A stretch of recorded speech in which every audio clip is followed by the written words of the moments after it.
Military Advanced. In this section we will cover some of the more advanced concepts in Victoria 2, concepts that should be new to even old Victoria 1 players. Start by selecting one of your Belgian armies. In Victoria 2, each army you build requires a pop, grouping a part of your population to recruit it from. Notice that all the brigades in your army have an icon representing a soldier next to them. This represents that this unit is connected to a particular soldier pop. Most of your units are connected to soldiers, the exception being if you mobilize your nation for total war. In Victoria 2, this connection is very real. As the army takes losses, these losses will spread to the pop it is connected to. If the pop revolt, so will its attached units. You should keep this in mind, especially if you mobilize a large part of your nation and then send them to die in the trenches. Your units also require supplies to fight, things like small arms and canned food for armies and clipper convoys for fleets. These must be bought off the market by your government. This can be automatically done, default, or manually from the trade screen. However, hover your mouse over the supply bar to find out what this army needs and if it is getting it.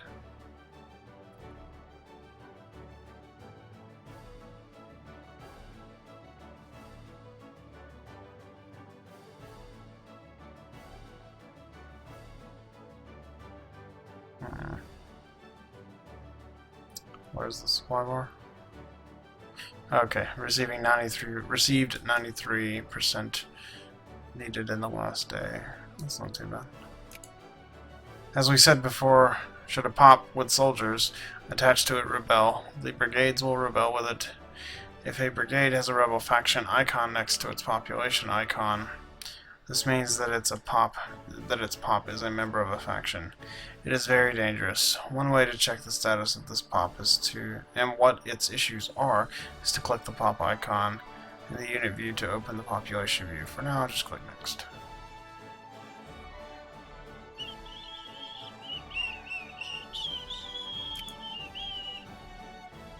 Advanced production. Now we shall go into some of the more advanced concepts dealing with how goods are produced and how the profits are shared. Let's first click the production button. The artisan. Factories are not the only way we can produce goods in Victoria 2. In this tab, the production tab, you can see all goods types that are produced. Notice that some of them have a small artisan icon next to them. This means that the goods is produced by an artisan. I guess that would be this. Yeah, looks like that. Artisans don't work in a factory or RGO. Instead, they buy the goods they need on the market and turn them into other goods, which they then sell. The proceeds then go towards buying new inputs and providing the artisan with his daily needs. The artisans are the main producers of secondary goods at the start of the game, but as the game progresses, they will be squeezed out by factories that benefit from new technology. Now on to profit sharing. Much like the artisans, the factories and RGOs are dependent on selling their goods on the market and keep them running. So I don't need me to help you. Well, I mean, I won't say that. I mean, you can offer tips. I mean, I don't have a problem with that. I like going through the tutorial. It's just my personal preference. But I will always take tips. Always. Let's see the difference between how much money they earn and how much money they pay for inputs, none for RGOs, as profit. This profit is then shared among the groups. The owners, aristocrats, are the owners of RGOs, and the capitalists are the owners of factories. They give a small bonus to output, and in return take a proportionally large chunk of the income. This chunk is then distributed equally among the owners in the state. The workers, farmers or laborers for RGOs, and craftsmen and clerks for factories. The workers of the particular factory or RGOs share what remains of the profit. Minimum wage reform would influence this among themselves and use this to buy their needs. Sometimes the factory needs a little help from the player.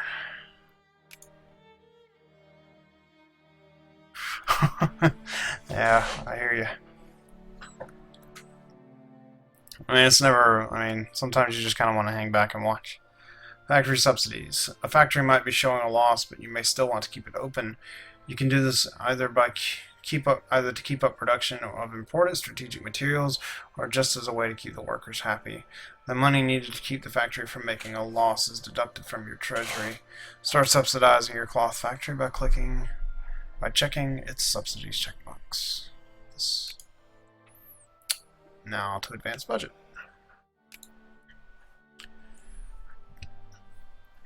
In this section, we will go through some of the more advanced concepts in the budget, such as gold and government employees.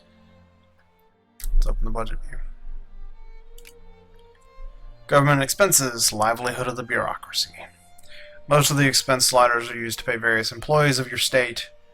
All the money paid into these expenses is shared equally amongst the pops of this type. The pops will do their job just as well, no matter how much you pay them. However, if you don't pay them well enough, or pay them enough, they will start to leave for other jobs or even rebel. If you, on the other hand, pay them well, more people will seek employment among their ranks. This means that if you want more, say, soldiers or bureaucrats, you increase the funding for that category. But you must watch yourself so that you don't become too bloated. Let's go through your government employees.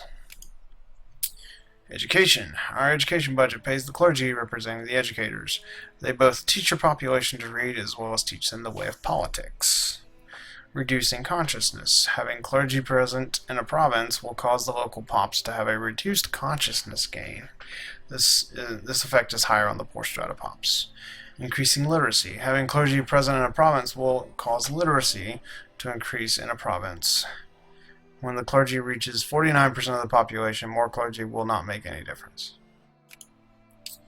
Administration. Our administrative budget pays our bureaucrats, those who make a modern-day state function. These have a number of effects. Administrative efficiency.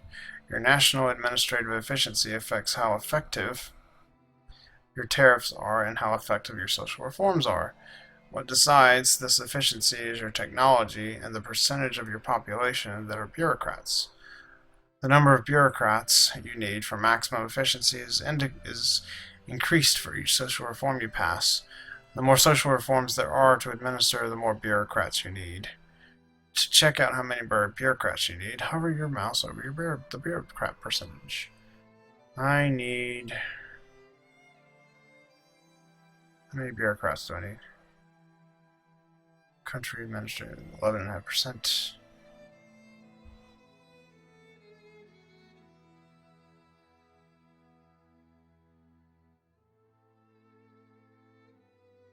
For maximum administrative efficiency, we need at least 1.6%.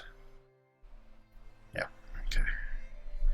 To best use your bureaucrats, you should try to keep that at its optimal percentage. How well you manage this will depend on how you manage your administrative budget and on how happy your population is with their other job opportunities.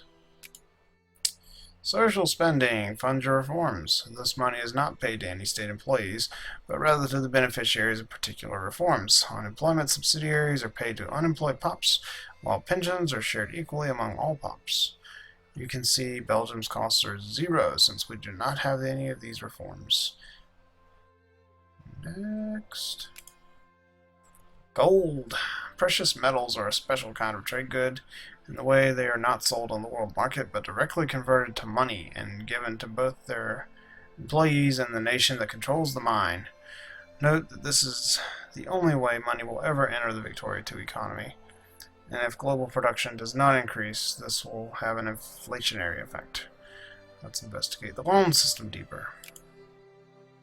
As we said previously in this tutorial, a nation can always take loans from the World Bank. Since we already said that gold is the only way money can enter the economy, we should say something about where the money you can borrow comes from. As pops make money, they put some of this money into the national bank. When a country needs to borrow money, this money is taken from the different national banks, first your own and then others in order of size. If you haven't already taken a loan, do so and press next. Been there. Which nation will I not play as? I actually don't have a preference. China? Maybe? Let's see. You can see a list of countries under the Loans Taken tab. These countries are the ones that you have borrowed money from. As you pay interest or repay loans, these monies are distributed back to the pops that lent them, in order of the fleet size of the countries. Should you not be able to pay the interest you owe, you will be considered to be in default. When this happens, the nations you owe money to are able to use the power of their navy to force you to make certain economic policies enabling you to pay back. Defaulting is bad business that you should try to avoid. Oh yeah, I'm probably not going to play China. Advanced tech. In this section, we will go through the tech schools and technology categories in more detail. Let's open the tech screen. Oh, I have no desire to play as China. In the top bar, you will see several technology schools. This represents the direction our technological establishment wants to take our nation in. As you can see, Prussia is dominated by the military-industrial complex, which gives us a bonus for each military tech, but researching culture, which gives us a bonus for military tech, but researching cultural tech. Okay, I don't get that, but whatever. You can change the tech school via decision. This requires you to change the direction of your nation first. As long as military spending remains high, many of your brightest will seek a military career. Let's say a few words about industry tech. Oh, which nation do I want to play as? Honestly, I don't know, the US seems as good as any. Maybe France, UK. Industrial technology takes us further on the path to industrialization, things like railroads, mines, and factories. Note that many of the technologies are broad-based, improving the output of all factories or decreasing the input needs of all factories. Cultural technology time. Cultural technology represents the advancement of culture and philosophy in our nation. National focus in education falls under this category, but also many things that give you prestige. Both bonuses that act as multipliers on future prestige gains and one-off gains. I guess one-off. With the cultural technologies, being ahead of one's time is especially important. As the first to discover, for example, sociology gets a big prestige boost. Being runner-up is not worthless, however. For every nation that gets a certain invention of this type, the shared prestige bonus decreases a little. Let's move on to commerce. Commerce technology is the branch of technology that covers subjects like, for example, banks, economic theory, and monetary standardization. If you need to improve your taxation and administration, this is the place to look, but there are also some improvements to industry to be found here. Navy time. Don't play as UK. This one's fairly straightforward, making your ships bigger, faster, and heavier hitting, but also giving your navies longer range, thus helping you colonize further away. Most advances in the field of armies are generalized for all troops, things like supply consumption, attack power, and organization. At the bottom of the list you can find some new units as well, namely tanks and planes. That's all for military. Now for politics. In this section we will describe a few key concepts of Victoria II politics system. First up is plurality. This is a value reflecting a sort of collective want for reform in your country, and the higher it gets, the higher the demand for reform. There are also positive effects of having a more progressive population, such as increased research points. The plurality value will increase over time, and the rate will also increase with certain technological advances and inventions. If you hover your mouse over the plurality value, you can see the current rate. Monthly change, 0.05.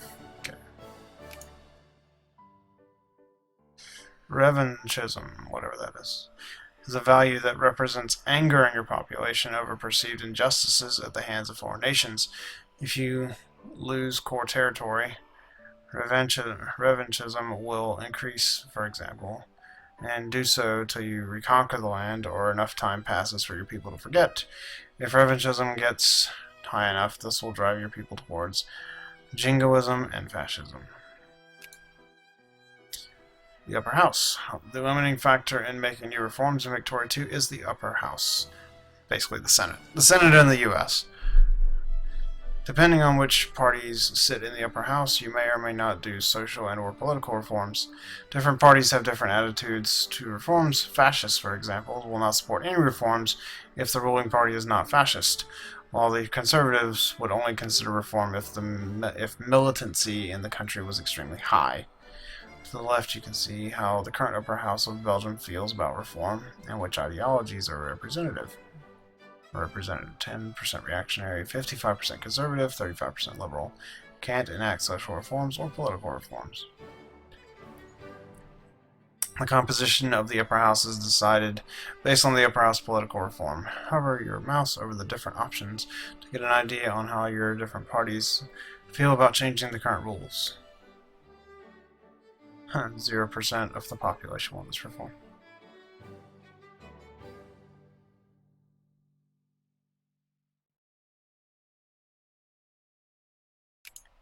Let's see.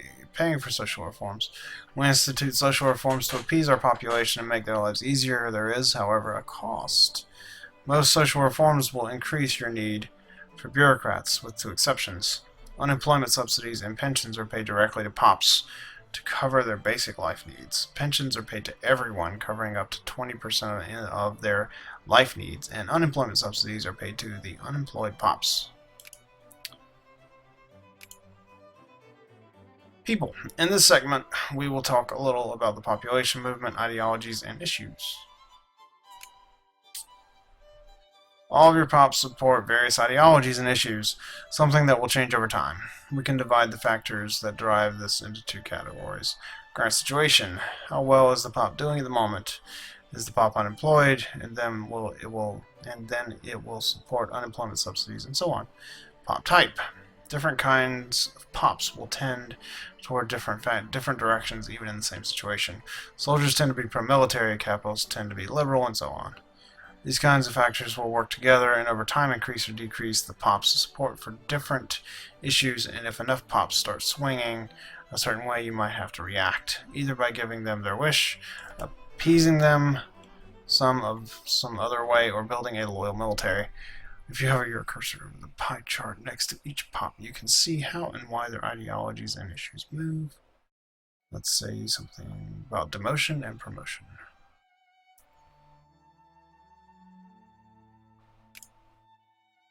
In Victoria 2, you do not manually change the occupation of your POPs. Rather, some of them will choose a different occupation due to their present situation. Promotion and demotion. This is how many people choose to become something different. If they are doing really well, they will gradually try to find jobs in their own strata or higher. If they are doing poorly, they will go to the same strata or lower. If you hover your mouse over these values, you will see which factors influence this particular POP.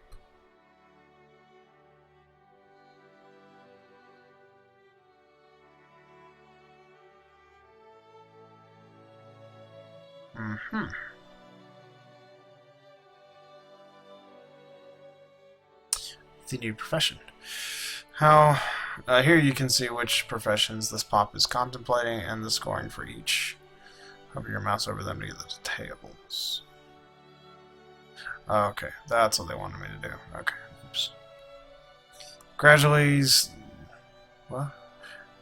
is the motive word for how POPs change. As a player, if you are looking to have more of a certain type, you need to make this profession more attractive, and you need people who are willing to leave their current occupation. The best way to get the hang of it is to check on some of your POPs and see which factors influence them, and then try to dampen or reinforce this. Migration. Migration in Victoria 2 work in a similar fashion to promotion, a gradual change based on the current situation of the POP. There are 3 kinds of migration that have different driving factors. Internal migration, migration within your country, POPs moving to where the jobs are. External migration, migration to other countries, POPs moving to nations that, for example, are more tolerant of their religion. Colonial migration, migration to and from colonies, POPs seeking a new start in a new land.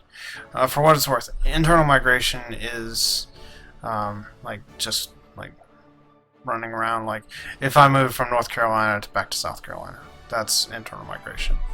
External migration is like when Mexican immigrants come to America. Nobody attacks Persia. That might be. I might have to do that then. Like promotion, these are gradual changes, so to get an idea of why pops are coming and going, you should sample some of your pops in the screen. Oh, I'll bet. Advanced trade. Trade. We will briefly mention, go through some of the concepts that should be new to old Victoria 1 players and sum up the role of the government in trading.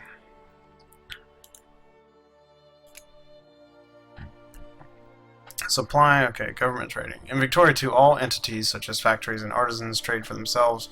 This limits the government's responsibility to these things. Oh, that's cool. Yeah. Call to war by an ally. I can understand that. Supplying overseas provinces. To effectively use overseas provinces, you need to supply them with convoys. Each province that does not have a land connection to your capital will increase the needs of convoys. If you fail to fulfill these needs, the production efficiency of factories and RGOs in these provinces will suffer. Supplying your troops. Your troops need things like canned food and guns. If they do not get enough, their efficiency will suffer. Building things. Building things like armies and factories cost goods. When you build something, the needs are first taken from your stockpile. If something is missing, this will be added to your government needs. Capitalists building factories will buy their own goods. You only need to supply buildings built manually. Stockpiles. Governments may stockpile goods for their population to use. The reason for doing this is to maintain supply when you are under blockade. When you check the buy from stockpile checkbox, your population may buy the things in your stockpile in addition to buying from the markets, thus evading the increase. No, I'm sorry about that. Thus evading the increased costs associated with blockade. Government needs and managing trades. As long as your trades are automated, your government orders match your government needs exactly. When you build a new army, the trade orders will be set to cover the increased need for example.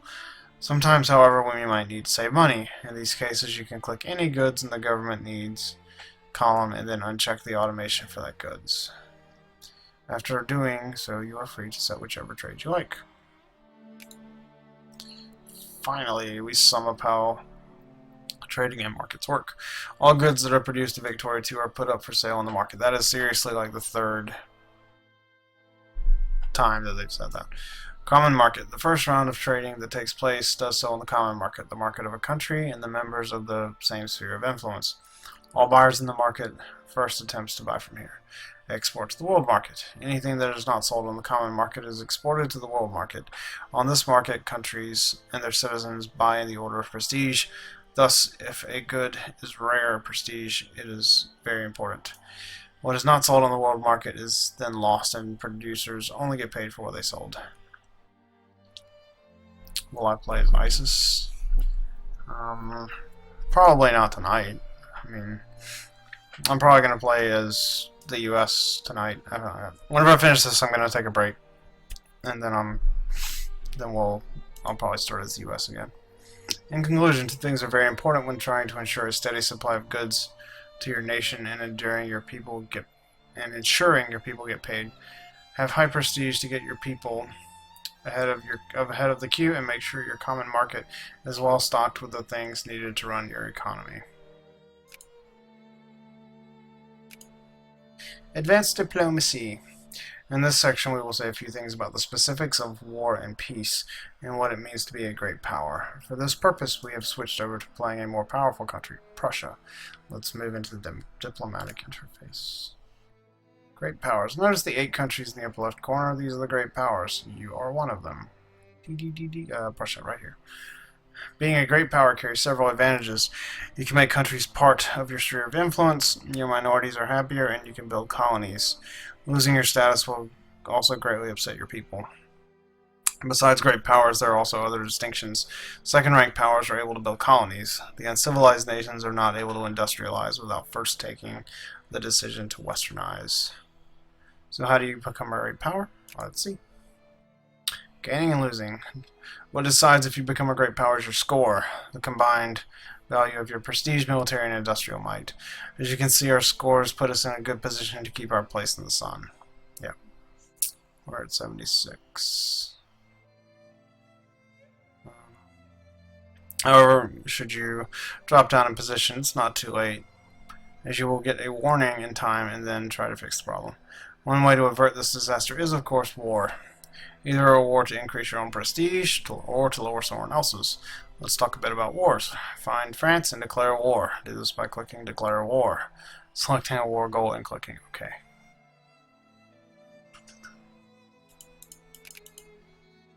Declare war. Choose a war goal. Humiliate.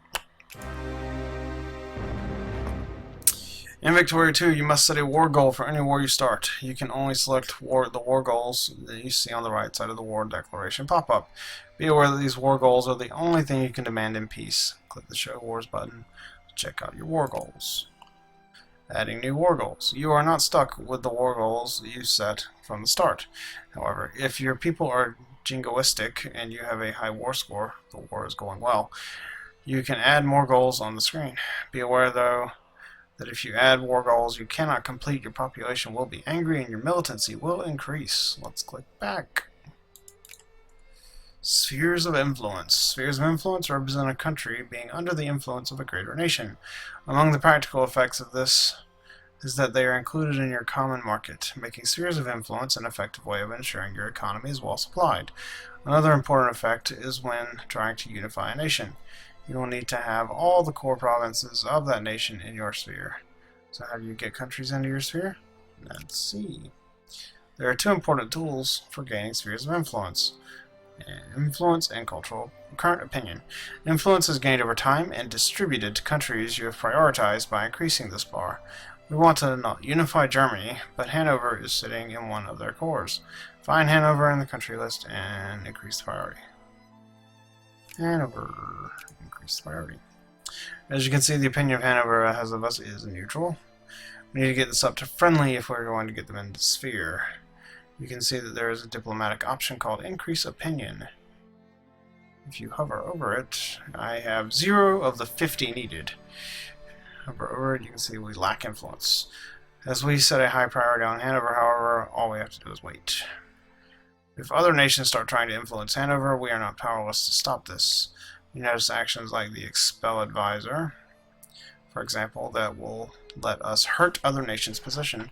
We cannot unlock this action, however, until we manage to increase their opinion of us above neutral. No worries, though. So far, we are alone in this contest. As the game progresses, the battle over influence will intensify, and we might even have to use force to take a country outside of others' sphere of influence. And that's it.